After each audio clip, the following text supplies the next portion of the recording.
A performer's lot has its burdens. Playing a role can sometimes extend beyond the stage. Stars faithfully parrot well-learned lines about their wonderful show and adorable co-stars.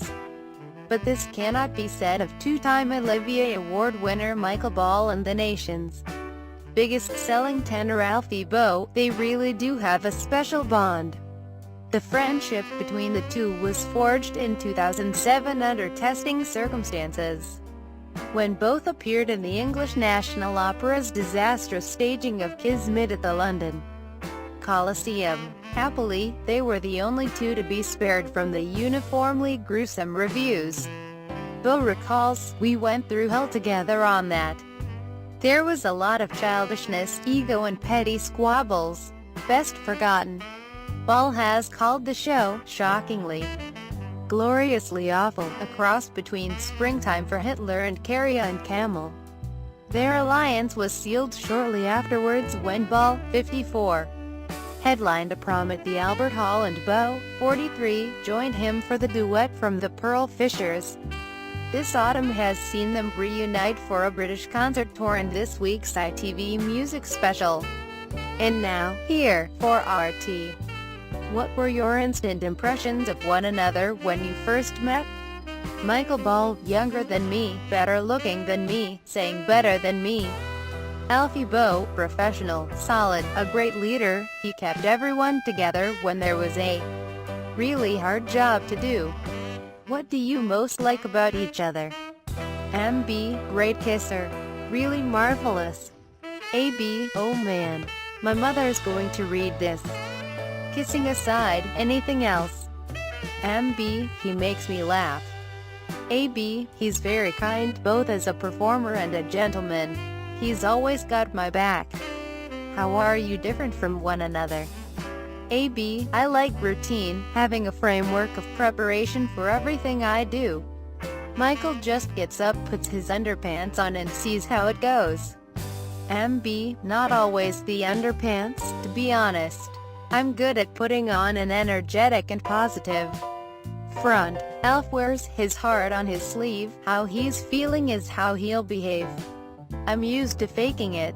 He's not really seen the real me. It's not how I deal with things.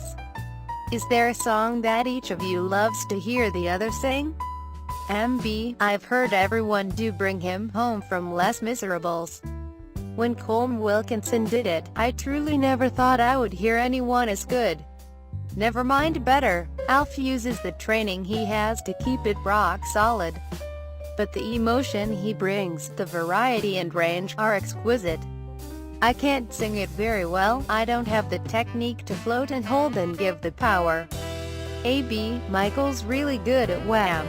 Both laugh.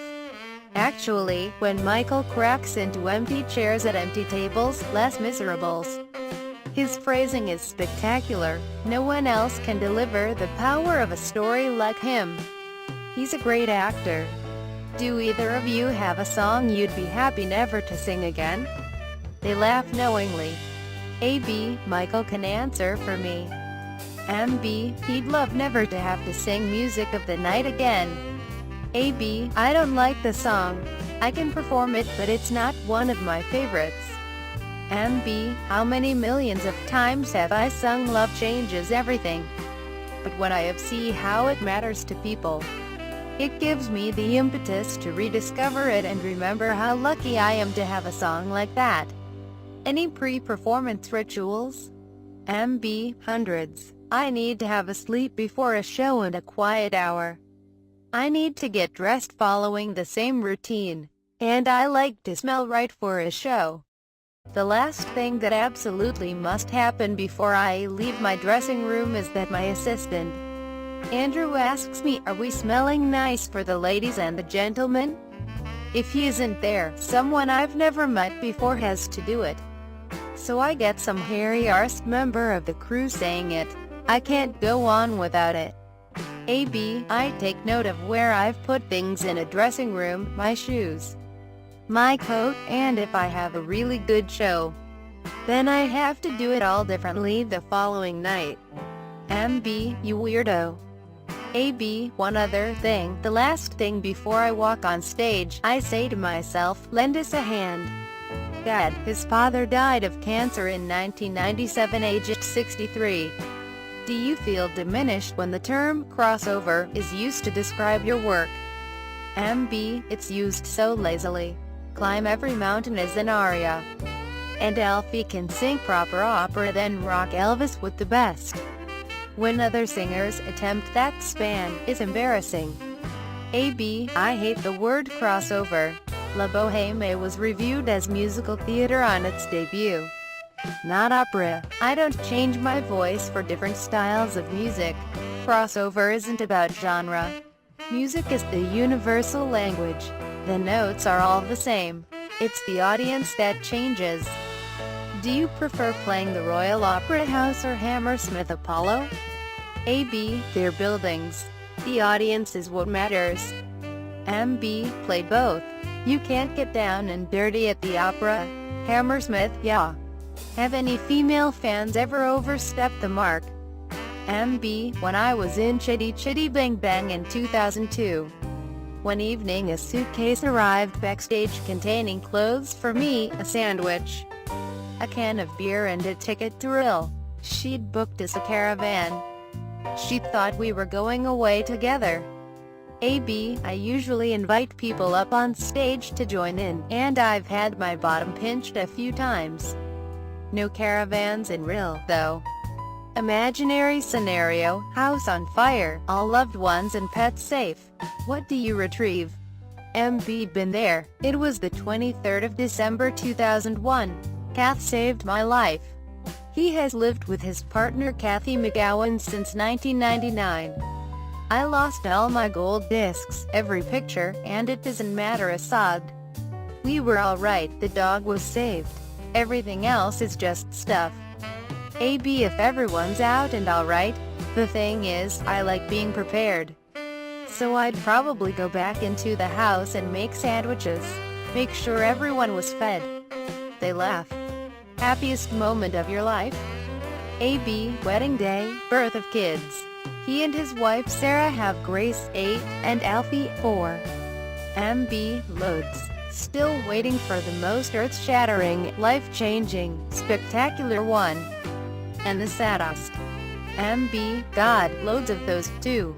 Laughs, no, the saddest times are always when you lose someone. AB, yes, my dad. I was very close to my dad. As a teenager I was an idiot and I wish I'd been different. But at that age you think you know it all. It wasn't until my father passed away that I started to realize what life was about. The one thing most likely to make you lose your temper. AB, singing music of the night. They laugh. MB, cutting it from the show. They laugh even louder. Do you irritate one another with any annoying habits? MB, he whistles backstage. I hate it. I can hear it anywhere in the building. Don't do it. AB, he rabbits on between songs. I might lie down and have a nap while he's talking. MB, it's true. Ages ago there was a book running on how long I would spend on one anecdote. Between songs, my record was 18 minutes. Finally, each described the other in 3 words. MB, very, very, northern. AB, a good friend. MB, in that case I'm changing mine to complete upstaging bastard. They fall about laughing.